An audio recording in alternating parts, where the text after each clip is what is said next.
Welcome to another episode of Ask a Photo Pro. It is me. I am Carty. Today we're going to talk about the two most important aspects of your photography career. There's so many photographers out there making content. I'm sure you guys ask yourself, how do I stand out? How come I'm not getting enough likes? Maybe I should add more items into my photos. Maybe I should start doing composites. I heard landscape photography is trending. Maybe I should start a TikTok. I could tell people that I can shoot weddings. Oh, there's a cool cart. Maybe I should take a picture of that. I like horses. Why are all these other photographers getting attention and not me? And of course, the biggest question of all is how can I make my photography stand out? The goal with all my pro photography education here on YouTube is to help photographers like you transition from your current life to the life of a full-time working content creator. I try to guide. I do my best to guide you, but in order for you to achieve your goals, you actually have to have goals. Every single goal I've managed to set for myself during this insane career, I've managed to achieve.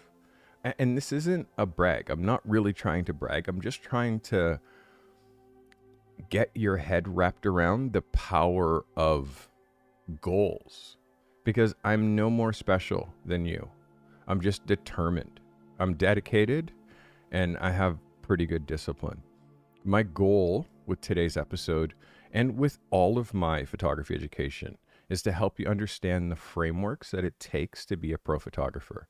And every single photographer starts from the start. Everybody starts from the beginning. I did start a masterclass, and that masterclass is going to happen this weekend. And in my masterclass, I'm able to give you more detailed information than I can give here on YouTube. I mean, I want to give as much as I can here, but it's impossible. There's too much information. The industry isn't just changing. The photography industry isn't just changing. The photography industry has changed. It's changed. It's not the same as it used to be. And it took me a good while to realize that the industry has changed. And then it took me a good while to catch up.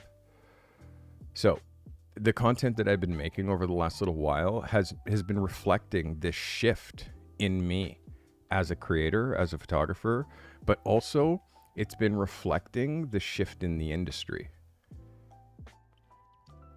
So information is like a fire hose, and the information that I try to give here, I try to decipher it in ways that you can digest it, because the information, it's like an absolute fire hose on constant. And we have to figure out a way to grab the relevant information for us, synthesize it, and make it part of our brain, which is what I'm trying to do here. And again, I lose a lot of people. I get people unsubscribe to my channel all the time because for some of you, some parts of the process necessary to become a working pro photographer seems easier. Maybe some of you are really strong on the talent side, or you're really strong on the camera understanding side. For others, every single part of the process of going from your 9-to-5 job to being a full-time working photographer, every single part of that process is going to be difficult. Every single part of the process is going to test to see if you really want to be a working creative or a professional photographer. So these masterclasses that I'm going to start doing are based on two things: my presentation and your participation. And how I teach people how to become a working pro is I use a method that I invented that brings you through 6 phases. And each phase is built on the understanding of the previous phase. So, understanding this way to build something is going to change how you live, how you work, and it's going to change your career for sure. So, just quickly to go through my 6 phases of how I help people. I help you with your work and your market. And I get into your packaging. I talk about the value business versus a photography business. I talk about a system for everything, creating a system for everything. I talk about outward reach, and I talk about putting it all together. So I'm very excited. And if you are signed up to my masterclass, thank you. I'm looking forward to it. There's details in the description if you're interested. Before we get into the topic of today, the 2 most important things to your photography, I want to ask you some questions so you can ask these questions of yourself. So ask these questions of you. Ask these questions of yourself. Are you currently happy with your life? Are you happy with your current life right now? If the answer is no, what are you doing to change your situation? What are you doing to change that? Do you think becoming a creative will change your life? That is another question. Do you think becoming a creative will change your life? What are you willing to change in order to get there? What are you willing to change in order to become a creative? What are you willing to do differently in order to get there? What are you willing to do differently to get to the road that will lead you to the path of becoming a professional photographer? What are you willing to sacrifice in order to get there? Because you only get 24 hours in a day. What are you willing to sacrifice to become a professional photographer? And can you create the time necessary to fulfill this incredibly life-changing career goal? Can you create the time necessary to fulfill this goal? And what great things will happen to you in your life if you make that change? If you become a professional working photographer, what great things will happen to you? And another thing to ask yourself is, what horrible things could happen to you if you don't change your life? What horrible things could happen to you if you don't? And lastly, will you be ever 100% ready to start? Secret time, the answer is no to that question. I'm not 100% ready, and yet I've been doing this for 33 years. You just start. So, link in the description, guys, if you're interested in my masterclass. Let's get into mastery. And let's talk about the first most important aspect of your photography. The very first most important aspect of your photography is your photographic style. Style is how we see with the camera. Much like our signature on a check or any document is uniquely different, how each of us sees through the camera is completely unique and individual to us as well. Our style is how we see with the camera. And our rules are the things that we do with our camera when we make our photographs in order to make our photographs look like our photographs. If you want to make a big mark in the photography world, in the present, right now, you have to look at the masters of the past. The ones that did it before you, way better. They did it before us way better with shitty equipment, on film. The ones that shot photographs that They didn't get to see the photograph until the photograph was developed. Just how I started. Shooting on film. Photographers that lived their lives and their entire career before post-production, before Photoshop. Photographers like Josef Karsh. Josef Karsh is, for me, one of the most important photographers of the 20th century. If you live in a Commonwealth country, portraits of the Queen of England, this exact portrait is on our currency. Josef Karsh. If you want to look at someone to inspire style, we can't look at the things that are happening with contemporary photographers today without looking back at what the masters were doing from days gone by. Richard Avedon. Richard Avedon is one of the most important photographers of our time. Richard Avedon shot fashion and portraits. He single-handedly brought movement into photography, movement in a way that was never captured before.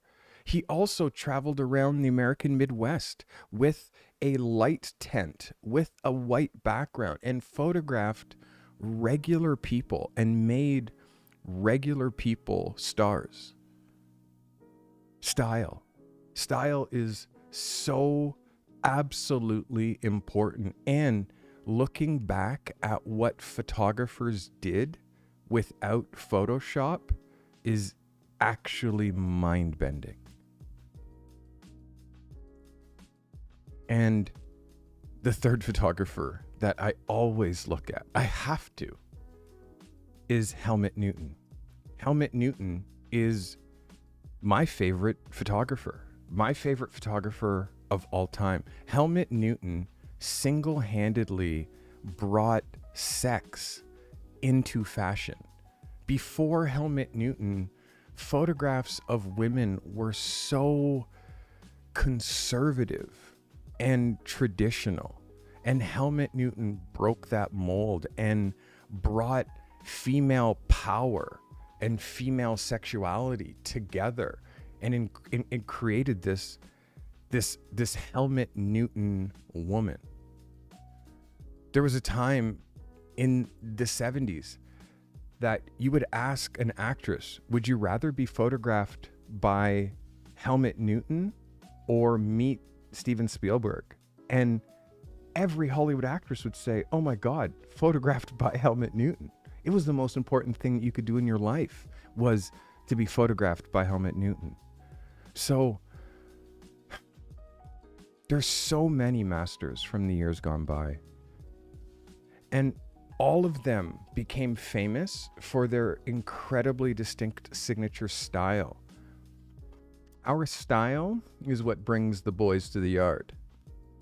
And the shooters that you worship, it's their style that has you shaking your head. The photographers that you worship, it is their style that has you shaking your head. Because style, how we see with the camera, is really what art directors, clients are looking at. They are not looking at technical ability, although yes they are. They're not looking at poses, although yes they are. They're looking at light. They're looking at how everything works together, and when you look at an entire body of work, how that entire body of work feels like you. Style. Style is the thing that should keep you up at night.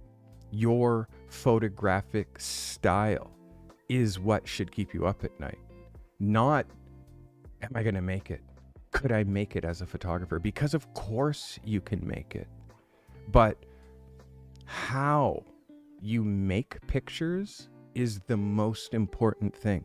And notice, I don't talk anything about taking pictures, because when you're really trying to get into the bigs, when you're really trying to get into the big leagues, it is all about concepts and execution. Executions in a style that is a desirable style. It's their light, their mood, their sets, their essence. It's natural, by the way, for us to want to imitate our favorite shooters. There's no more imitated shooter than Jill Greenberg.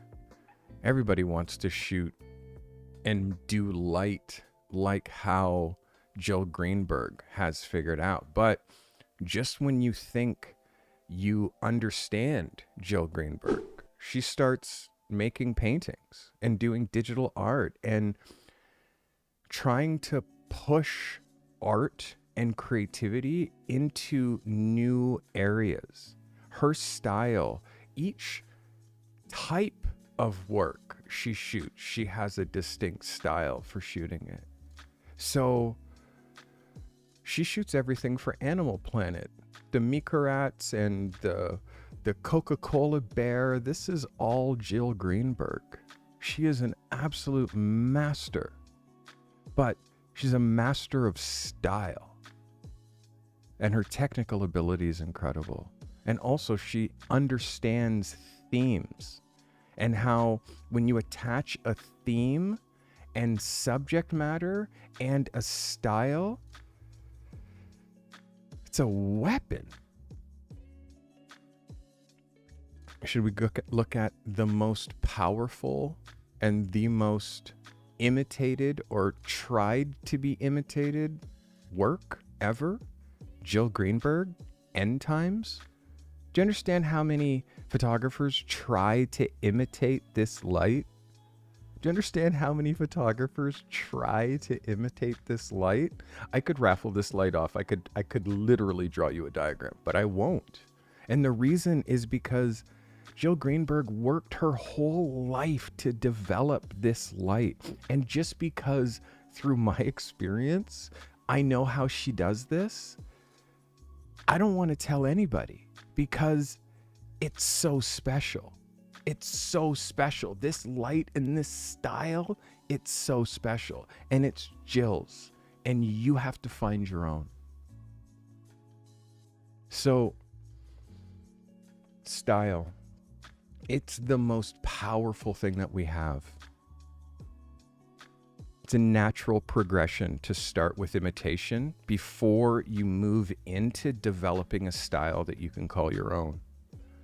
Just know that emulation is just that, emulation. And our goal should always be working towards looking inwards and backwards to the masters to try to find out what our style is. How I describe how you find your style is you have to shoot it out of you. You have to shoot it out, but you also have to look at the masters. If you look at contemporary photography, you're just going to look like everybody else. It's really difficult. One thing new photographers try all the time is Style of the Month Club, which is this month I'm doing this. Next month I do that. It's like they shoot with all styles or no style. And when you look at their photographs, this is something that I deal with a lot when I do portfolio reviews. When I look at their photographs, I do not know what photographer it is because I'm looking at 35 different styles, 50 different styles.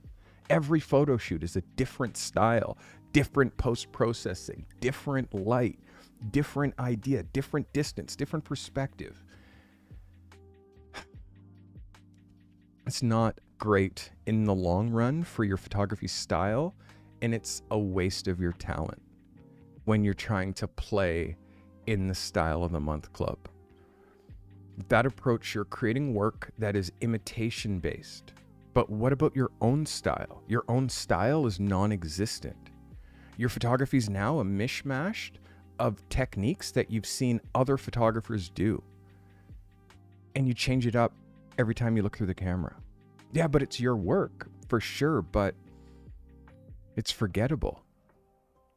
There's nothing specific or memorable about it because you haven't taken a stand on any one thing that you do. No one's likely going to hire you for big budget shoots from your Instagram either, by the way. So trying to be a style of the month shooter, it gives you no legacy. If you base your style on trends, long term, this is not a sustainable business model. We have to use our cameras to innovate rather than imitate. If you're imitating with your camera, it's a path to mediocrity. You want to be the one that's being imitated. Contemporary shooters from today have success based on their technique, their visual signature, and their style. Style is so important. Photographers like Martin Scholler, Platon, or Jamil Shabazz, they have styles that are so unmistakable that it screams their name without credit.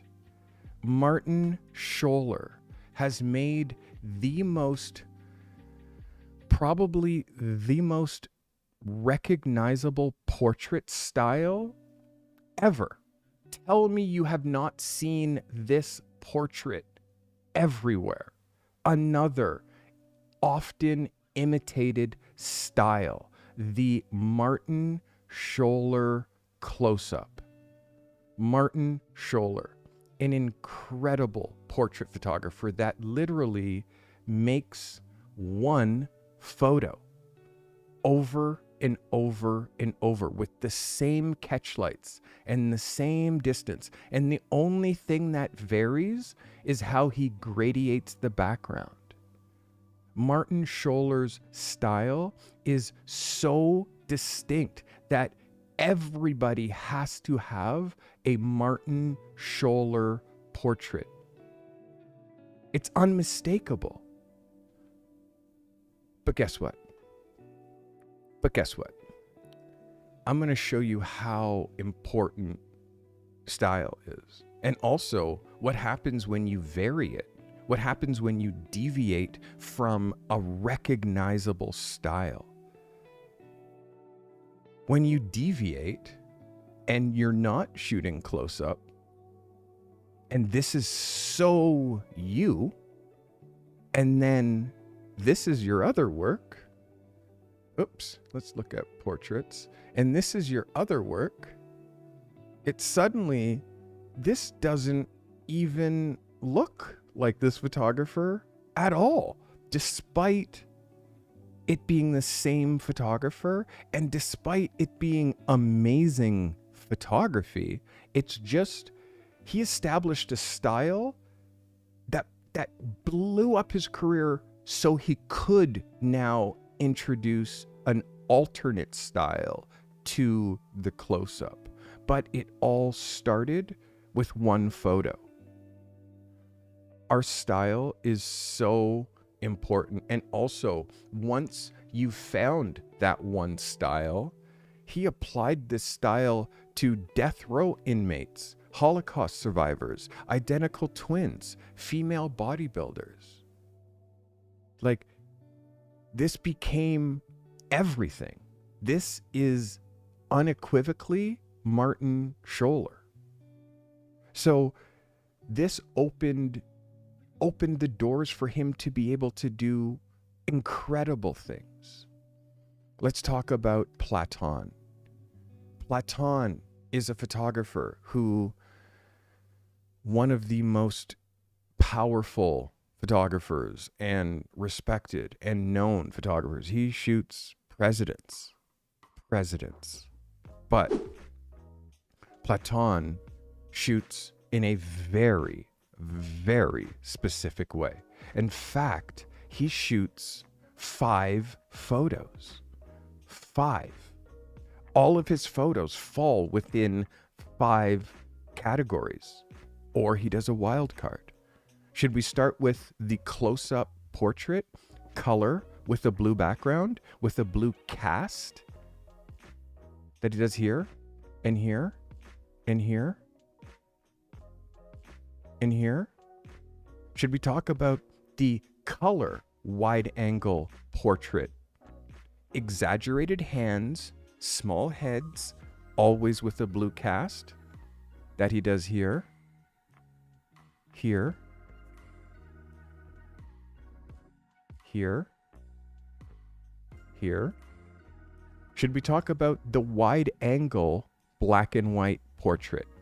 3/4, small heads, exaggerated hands, usually shot to white. Here, here.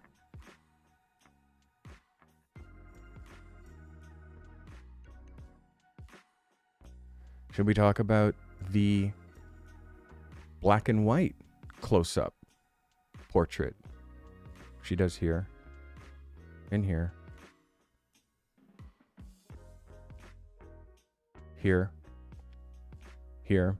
And what about if I turn the lights off in the background and we'll do the same black and white picture with no rear lights, which you see here and here and here.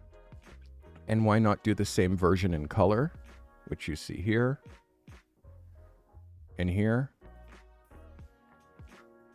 and here, respect to Muhammad Ali. And then the wild card. The wild card, which he does every once in a while, which is this, is a wild card, and this, and this, and this.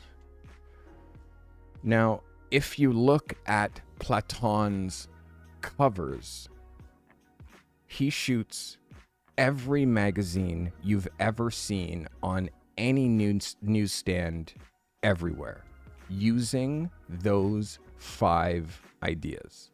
It is a Platon picture, unequivocally. It is style at the utmost level. Photographs that you've seen, photography that you've seen, and you see it over and over and over again, and you don't know who makes it. But it shows you the power of style and how your style, how you aim your camera, how you light, how you have that swag with your camera. This is what makes you a household name. And not doing it once and walking away from it. It's you build your career on this look that you create. This is why you've seen me shoot on a black background for 35 years, because I first started doing it when I was 19, when I was in Ryerson. So me shooting to black, it is one of my rules. It is one of my isms. I continually will bring back shooting on black in all genres of work that I do, because it is one of my rules. So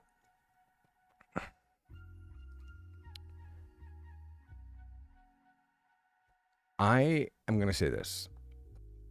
New photographers should realize that it's your photography style, your visual signature, how you see with the camera. That's actually your route to success. Is your style. How you shoot, what you shoot are the keys to people knowing and recognizing not just your photographs, but your look. And it doesn't mean that it has to be super posty, because I'm showing you relatively no post. It's all idea, light, and execution. Your visual signature, you can apply that to everything that you shoot. And how you develop your visual signature is with a self-directed project. You create a self-directed project, which is an ongoing body of photographs relating to subject matter, or an ongoing visual series of personal work based on a topic, or you're telling a story. It's something that you can go back and do over and over and over. When no one's giving you assignments to shoot, you create your own assignments. You create your own assignments. When you're not getting assignments yet, and you learn how to execute them. It's why I give you assignments. And it's why I call them assignments, because that's what photographers call the tasks that we're asked to do with our camera. They're assignments. So trying to teach you into assignment photographers. So we assign our own passion projects that we shoot through. We shoot monthly or weekly or daily even. That rinse and repeat of that specific visual act solidifies a style that you're developing. Talked about this before, but I think it's important to revisit. The rinse and repeat of that visual act helps you work through your technical problems, your lighting issues without consequence. Some of the best work that you'll create in your lifetime, by the way, I'm going to say this super clearly. Some of the best work you'll create in your lifetime, you'll do for free, for the love of it, from the heart. Personal work is how you develop as a shooter, but you have to develop personal work. The problem is when people are learning photography, they just shoot everything. I say shoot one thing. Find people who have cool street style. And if you're a street photographer, just focus on shooting street style. That's it. And that's what Scott Schumann, also known as the sartorialist, did. The sartorialist is, again, one of the most talented photographers that just picked up a camera and shot. And what Scott did was he focused not just on street photography. He focused on style. People who understood how to dress and dressed well. People who had radical personal style. So his street photography was all looks. He was looking for looks. Next thing you know, he's going to fashion shows. He's going outside fashion shows to show how people actually dress. Imagine now designers, magazines want to see how high fashion goes from the runway to actually how people wear it on the street. Before you know it, Scott Schumann is being hired by Vogue, by Vanity Fair, by Harper's Bazaar to cover the shows. And in fact, he now shoots full fashion editorials imitating his origins of street photography and street style. So his fashion stories look like this. That's the story of Scott Schumann. So if you're trying to shoot street photography, you can't just be random. Shoot with purpose. What exactly are you looking for? Because once you realize it's the fashion that you're looking at in all these photos, suddenly the non-distracting backgrounds, suddenly the angles, everything becomes okay. Everything becomes actually kind of real, kind of approachable, kind of understated. In fact, kind of modern, and in fact, kind of sellable, kind of marketable. In fact, hey, can we hire you to shoot editorials like this? This is Scott Schumann, and the power of understanding that our camera is a weapon, but how we see with our camera and what we actually choose to shoot is how you make money at it. Scott found a way to bring value. He brought value to the fashion industry by bringing these regular people who loved fashion by making them the stars of his photographs. He had no subjects. He went out with no subjects, and he realized there was subjects all around him. This is how you become a photographer, and this is how you become a household name. This is Scott Schumann. He's the sartorialist.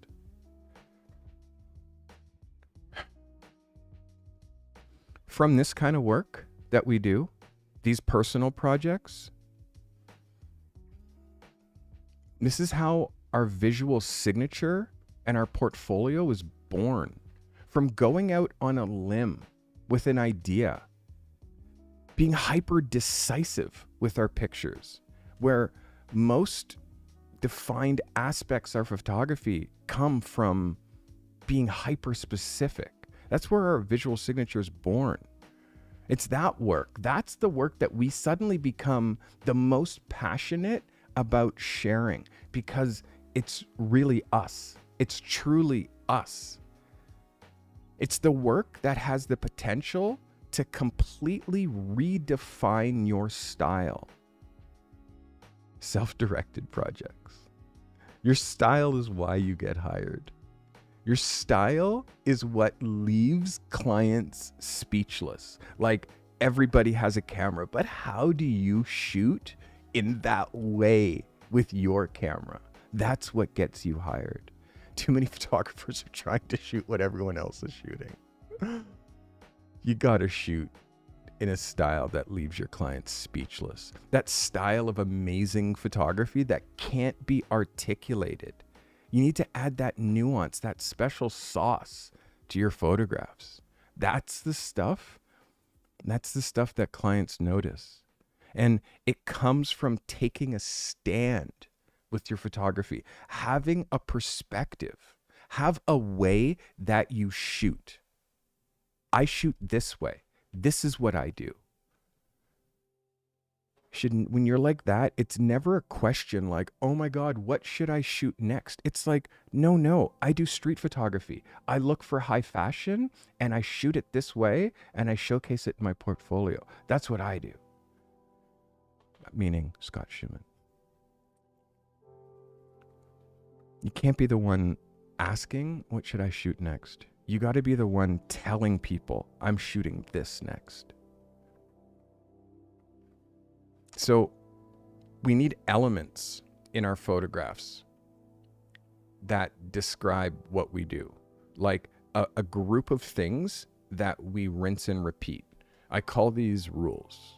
We need an anchor or a hook, you know? It's like I need a hook to grab you in one of these YouTube videos that I make. Our photography also needs a hook. How we go about developing that hook, that unmistakable style, it's not by adding all kinds of things to what we do. In fact, it's about stripping away things that we actually do and limiting them. Our visual signature is the most important thing in our photography. You apply your visual signature to every single thing that you shoot. And your photographic style, your visual signature should be the thing that keeps you up at night. Because once you get a handle on that, everything falls into place. A well-defined visual style you can apply to anything. So, as I just glance through my portfolio with you, because I know no one else's work more than mine. As I glance through my portfolio, I'm going to just tell you some of my rules. In studio, I always shoot to black, white, or gray. But sometimes it's a color. With artificial light, I place light in two ways. It's either front light or Rembrandt lighting. But sometimes it's backlight. I only shoot people. This is another rule. I only shoot people. But sometimes I shoot street. Sometimes I shoot other things. I always shoot straight on. I never hit my subjects from an angle, ever. But sometimes I do. I only shoot prime lenses. Only shoot prime lenses. I own a 24-70 that sits on my shelf. You see it behind me always. And I own a 70-200 that sits on my shelf that you see sometimes. On location, I only shoot in open shade. But sometimes it's front light or Rembrandt light or backlight if it's absolutely perfect. I don't shoot weddings, babies, parties, events. Although I've shot all of those things in my career at some point when we're trying to make a buck. All my black and white are monochromatic without a warm tone, sepia tone, or a cold tint or tone. And I don't show anything that doesn't fall within my style. Even if I shoot client work, I don't share it if it's not work that I'm trying to do more of. And my portfolio is never finished. Having a clear, concise portfolio of the work that you're passionate about doing more of is what you should show. And I have rules that I've created for myself. And these rules, when I look back at my classics, when I look back at photographs that I made 20 years ago, almost, still, you can look at Sierra from 20 years ago and Romeo Dallaire and the way that I light and Ludacris and Sandra Oh and the way that I used open shade shooting Sandra Oh. It's still how I shoot. When you don't deviate from your style, when you don't deviate from your studio work, I can look at Pete Rock that I shot in 2001 for Soul Survivor 2, and I can look at Cardinal that I shot recently and know, or the Porter that I shot recently, and know that it's the same photographer. It's the same style. I haven't deviated my style. And that's the thing that's important, is that too many photographers don't create rules for themselves. And when you create rules, it becomes super easy to see a picture on black that I shot of Ja Rule in 2001 and look at stuff that I shot like last summer of Jared Nathan from Kill Tony. It's the same photographer. So, key points on that rant. Your visual signature is the most important thing in your photography. Your visual signature, your photographic style should be the thing that keeps you up at night. Because finding your own, the only way to do it is to shoot it out. And the quickest way to do it is by creating these very specific self-directed projects that you shoot for yourself. And those self-directed projects should be targeted to a niche that you could show that to, that could eventually lead to work. A well-defined style you can apply to anything. And if you focus primarily on portraits, the way that you shoot a portrait should make it show so you can shoot any stranger, anytime, in your style, with no excuses. So, that's the first most important thing in your photography career. You guys with me still? Are you finding my delivery understanding? Are you getting what I'm putting down? How important your style is? Is that registering? I know it is. Sometimes I have to say things over and over and over again in order for them to register. And the second most important thing and the most critical point. Gifted member. Of course. Why would you not gift a member calligraphy? You've been doing it every episode for going on 3.5 months, coming up on 4 months. We're talking 3 episodes a week. He's gifting 3 memberships a week. So you just got gifted a membership, the 3 next people who my secretary is going to call out. Amazing. Thank you, calligraphy. Very good of you, man. Crazy. So, specializing. We have to be a master. We have to be the best in class in that category. So if you're interested in shooting macros, shoot macros for an entire year and see at the end what your work looks like after that year of just shooting macros. Interested in shooting portraits? Shoot with one lens in black and white for an entire month and see what your portraits look like at the end. Photographers say that they want to try something. They say that they want to do but they just like dip their toe in and they're like, It's like, yo, you got to do full immersion, man. And it helps if you try to specialize in areas of photography that you're actually interested in yourself. If you're interested in it, you're going to photograph it in a way that people who don't have the same level of interest would be able to photograph it. I love bicycles. So when I deal with photographing fixed gear culture, like, because this is my wheelhouse, these are the bikes that I whip on. Like, when it comes to, like, I've subsequently traveled all around the world and like been hired by brands and bike companies and everything. And I'm sponsored by a bike company because of my cycling photography. Because of the photography that I do related to bikes, I have bikes sent to me every year and they just hang. My camera turned off, but these bikes just are everywhere. Like, I have bikes on bikes on bikes, like literally like 6 bikes at this point right now. So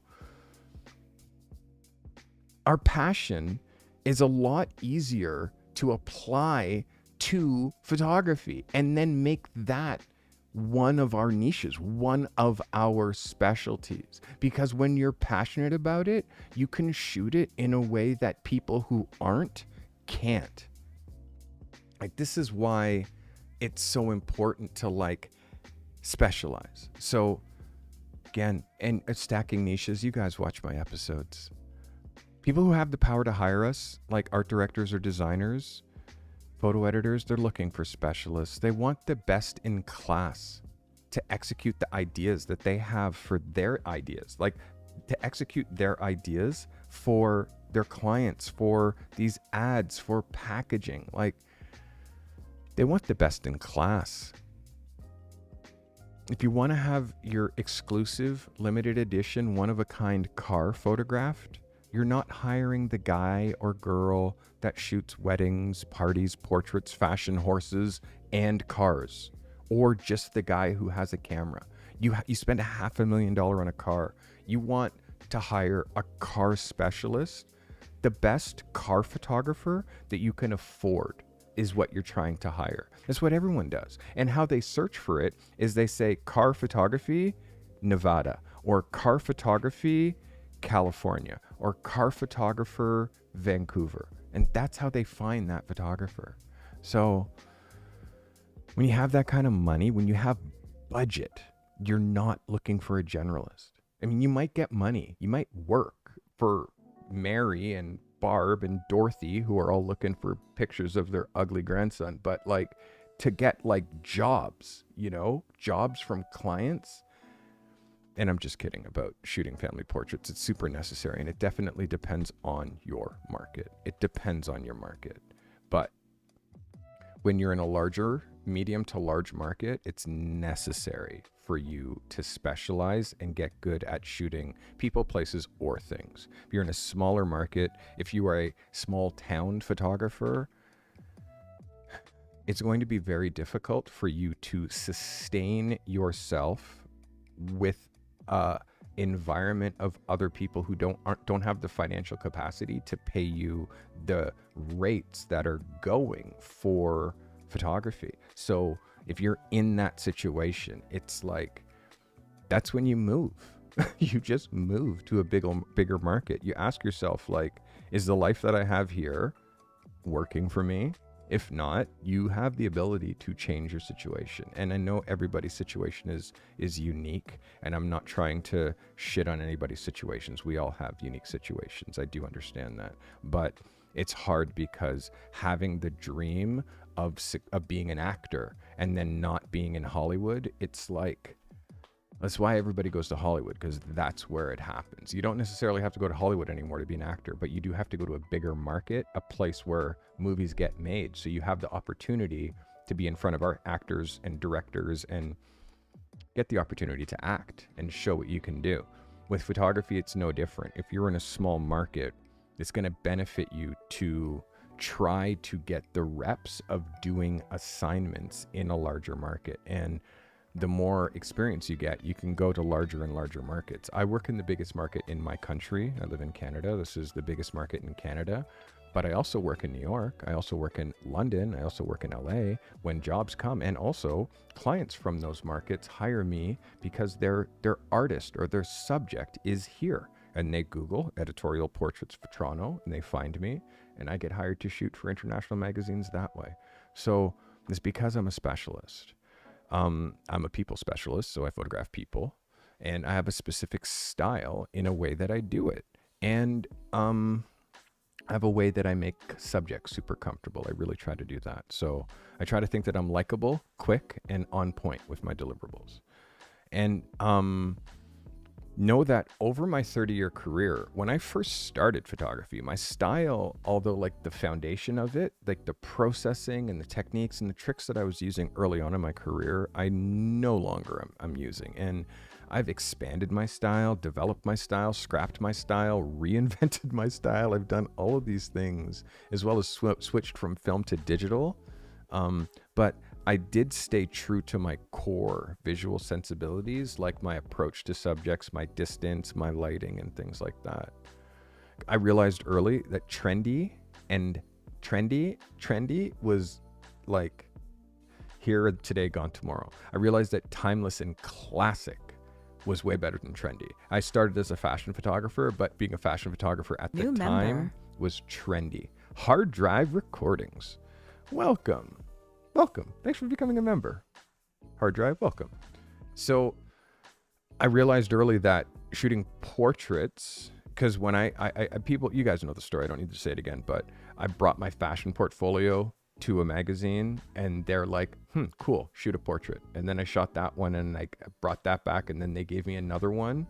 And for that, like, just that art director really put me on to shooting portraits and reminding me how portraits last forever. So I wanted to be able to look at my photographs years from now, and I wanted my photographs to have weight and staying power. So I started to shoot way more portraits, and classic and timeless never goes out of style. So that's what I do. And I use my personal work to experiment. My personal work is how I experiment. These self-directed projects is how I experiment, and these experiments lead to pictures that make it into my portfolio. And then people see this portfolio and they see those experiments and they're like, oh my God, can you do this for an ad? For example, my light painting, I don't have any light painting on my website anymore, but I do light painting. And a client at the time, I had light painting on my website, which is personal work. And they hired me to do light painting for Adidas. So I'm like, amazing. So I ended up shooting light painting for Adidas for this huge activation and got paid whacks of money to do something that was like personal work that I was doing just for myself. But a client saw it on my portfolio and then they hired me to do it to make their brand look cool. Multiplicity, there's so many ideas. A lot of the stuff that are my ideas that are my personal work are not safe for work. So they're NSFW. So I can't show them here on YouTube because I'll get they'll demonetize it, which has happened quite often when I show websites. So last thing we're going to touch on today is this. Ask yourself this. Are you judging your successes and failures based on your Instagram follower count or follower interactions? Ask yourself if you're doing that. Are you judging your successes and failures based only on your Instagram interactions? And one thing that'll help you mentally with social media and Instagram specifically, know that your Instagram viewers often don't have the power or the need to hire you for your photography services. And they don't understand, most don't understand what it takes to be a photographer. They don't understand how much the equipment costs. So most people who follow you are just photography lovers. They just love photography. And in order to really make Instagram work for you, you have to go on attack. You have to go on offense, meaning following photo editors, art directors, designers. If you're following a bunch of other photographers, you're really spending a lot of time looking left and looking right to see what these guys are doing instead of focusing on the path ahead and what you have to do. My suggestion, if you're following too many photographers, is unfollow some photographers, because I think when you're trying to build something and your feed is just other photographers, it gets overwhelming, especially if you feel like you're down here and the other photographers are up here. My suggestion, curate your feed. Surround yourself with designers, art directors, and other creative types that aren't necessarily photographers. Follow illustrators, follow designers, follow people who specialize in typography, and you'll start to see other creative freelancers and how they're using Instagram. And you can start using Instagram how some other creatives are using Instagram. That might help you a lot. You'll notice if you're following me on Instagram that I post like never. I'll start to get back into it, but I have a blog. My blog is way more important than my Instagram. The people who read my blog, the people who are on a life behind the camera, those people are they care about me way more than people on my Instagram. People who've been following me since the beginning of Instagram. I have like 12,000 people on Instagram, but the 1,000 people who I have on my mailing list, they're way more valuable. The people who I have here on my YouTube channel, you who are watching me right now, way more valuable. YouTube subscriber is more valuable because a YouTube subscriber will give more attention to the people that they choose to watch. You're giving me more attention than you do to the people who you follow on Instagram, right or wrong. So if you're using Instagram as your only means of marketing, just think about how you look at Instagram and think about how I use Instagram. But yet I'm a working photographer. I shoot weekly and I shoot for high rates, so I don't actually even have to shoot all the time. But you see, I don't use Instagram, like I'm not constantly posting. I have a curated feed that's beautiful. People can find me, and once every 2 or 3 weeks, I'll post a photo or two, or a reel, or I'll talk about a video I made or something like that. But then I delete it. I'll delete reels from my grid. I'll delete promoting something that's happening now. I'll take that away. So I keep my feed super curated. Know that most of the time, if people are messaging you about jobs on Instagram, you're going to spend a lot of your time trying to educate them about how to hire you, how much it costs. People who are trying to hire you aren't looking for you on Instagram. They're looking at your website, they're looking at Behance, and they're looking at the promotional material that they get weekly. Like, they get stuff weekly. And by the way, photographer portfolios look like this. This is what photographer portfolios look like these days, like literally coffee table books. So like, what does your portfolio look like? You know what I mean? My book looks like this. So we have to lean in and really try harder. The two most important parts of your photography career are your style, which is how we see with the camera, our subject matter, our rules, the things that we do every photograph, our distance from our subject, how we hold the camera, how we compose, how we light, and what we focus on. Like, we have to focus on something that there's a market for. Like, if there is no market for you shooting bugs, like, then you have to think like, either I have to shoot something else, like maybe replace bugs with like fine jewelry, or like detail macro shots of products, or product photography in general, and do the bug photography to get so good at it. Let's go, Dan. Is that Danple? Like Ample? Welcome, Dan. Thanks for hanging out with us. I appreciate you becoming a member. Yo, why am I seeing a whole bunch of members just rolling on here? What is happening? Holy crow. What is happening? I'm seeing, oh, this must be member day. Sometimes on member New day, member. like I get like a whole bunch of new members all at once. But I'm seeing who these new members are, and it looks to me like some of these might be repeat New offenders. member. Some of these might be repeat offenders. So, guys, the last thing that I'm going to say today is this.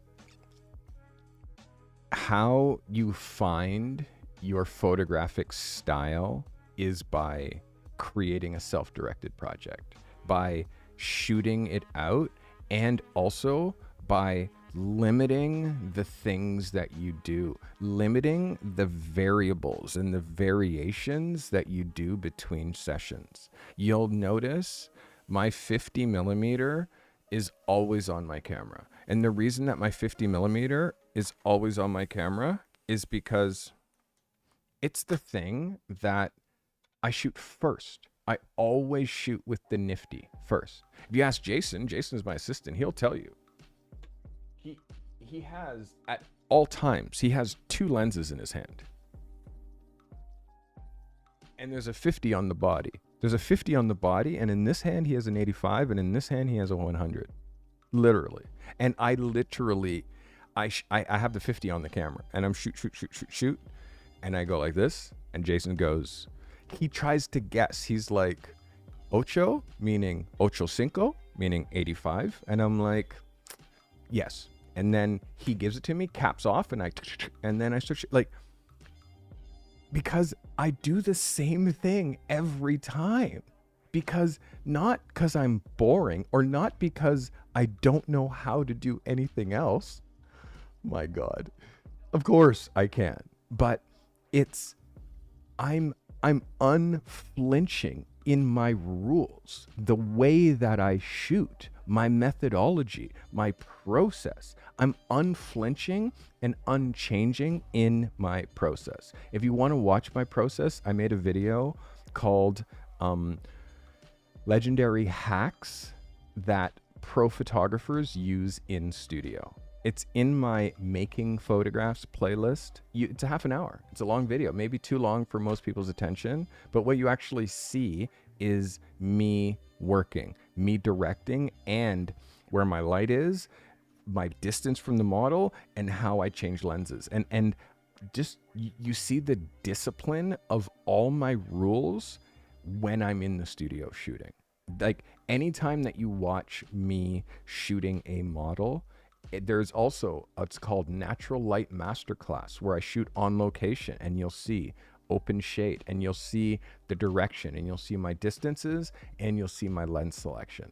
All of those things are all part of my rules, which make up my style, which makes it easy for you to put all my photos together and them to all look like me. So I hope today brought you value.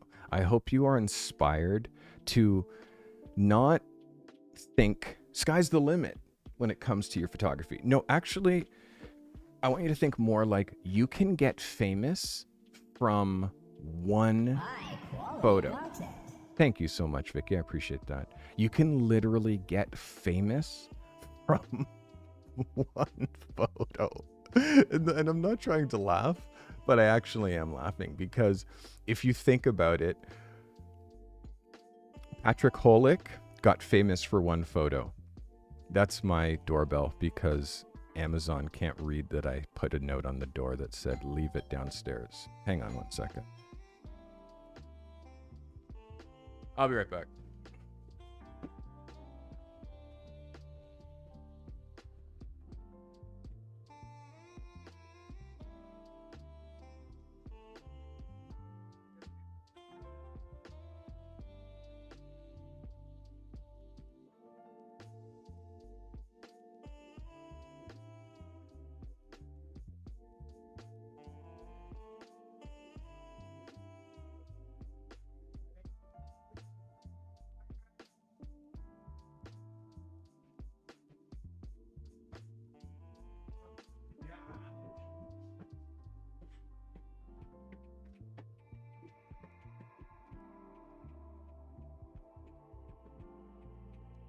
Holy moly.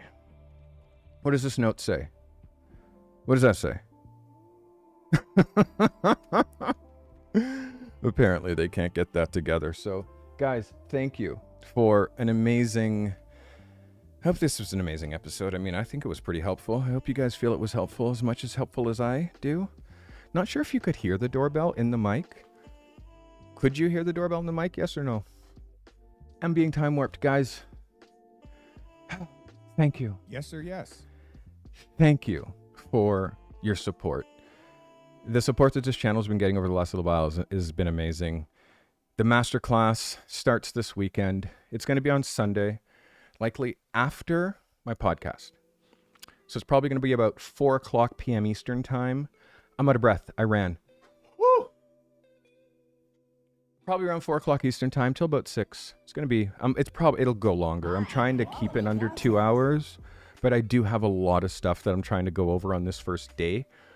Last thing about the masterclass is the masterclass comes with notes. The masterclass comes with notes where each time I do a masterclass, before I do the masterclass, I'm going to tell you exactly what we're going to be going over. So you're going to be able to kind of follow along. And then after the masterclass, I'm going to send you a link so you can watch it back over and over and over again if you need to, with actionable notes and things that you have to do for the month until the next masterclass. And I'm going to do this so if you sign up for the masterclass after it started, you can watch old masterclasses, see the notes, see the homework that you're supposed to do, and you can catch up.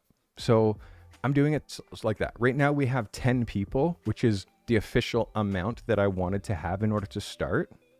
So we have 10 people. So I can probably take 20-ish. 20. So again, know that in one day, meaning I released it today, in one day, halfway full. So once I hit 20, then I have to possibly figure out a way to turn this off. Maybe. We'll see. Who knows? We'll see how it goes. I might have to just change the formatting if it starts to get like there's lots of people, because I want everybody to be able to be on camera with microphone. So imagine, just pretend it's going to stop at 20. Guys, I appreciate you all for watching. I hope today brought you value. New video coming out this week. I think I'm going to record it tonight, maybe, or tomorrow.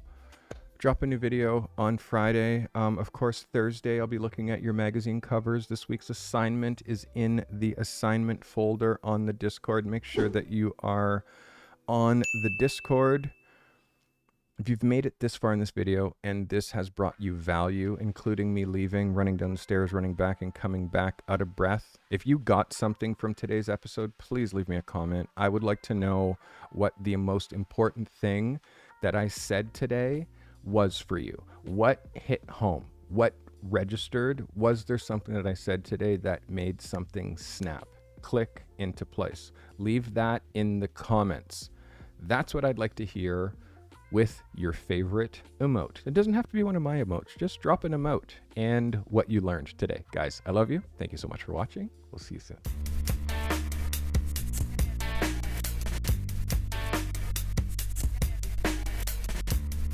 I appreciate you all for watching. Thank you guys so much. I've dropped the Viewer Photos of the Year Awards was on Sunday. If you haven't watched that episode, it is up in my channel under the Viewer Photo Review playlist. This commercial-free episode was brought to you by the amazing members of this channel. Everybody who is in a chat here right now is a member and has a crown. I give you crowns when you become members because you are all kings and queens, and I appreciate you and I want to respect you that way. You don't only pay me with your time, but you also pay me with $5 hard-earned cash, which I get $3.50, which I appreciate. Thank you guys all for your amazing support and love. I will see you in the Discord. If you subscribed recently, you'll see your name scrolling across the bottom, and the members of this channel are getting love. They're on the top, and because of them, you have commercial-free content. Guys, thank you for all your support. The hardest part is showing up. So make sure that you show up for yourself. No one else is going to do it for you. I love you all.